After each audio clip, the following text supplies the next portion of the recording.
আজকে আমার দুষ্টু মিষ্টি সোনাদের জন্য খুব সুন্দর একটা গল্প, বায়ু আর সূর্য।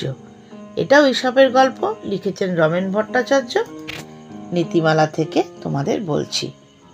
বায়ু মানে হাওয়া, আর সূর্য মানে তো তোমরা জানো। তাহলে তোমরা নিশ্চয়ই ভালোবাসবে গল্পটা। একদিন বায়ু সূর্যকে বলল, আমি তোমার চেয়েও শক্তিমান। সূর্য বলল, আমি তা স্বীকার করি না।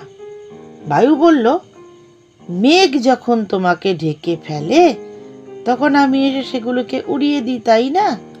সূর্য বলল, তুমি খুব বলবান, সেটা ঠিকই, তবে আমার চেয়ে না।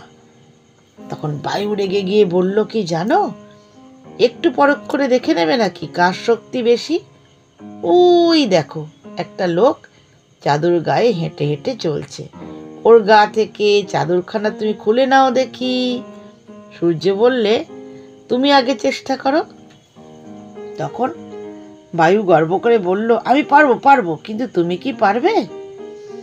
তখন প্রবল বেগে বায়ু বইতে লাগলো। বায়ুর বেগ যত বাড়ে লোকটা তত শীত বোধ করে, তাই সে চাদরখানাকে বেশ করে গায়ে জড়িয়ে রাখে।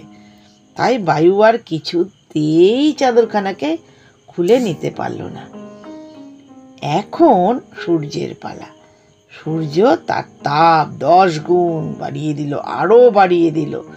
সূর্যের তাপে লোকটি এত ঘেমে গেছে, এত গরম তার বোধ হচ্ছে, সে তার গা থেকে চাদরখানা খুলে নিল। বায়ু তখন লজ্জায় আর মুখ দেখাতে পারল না।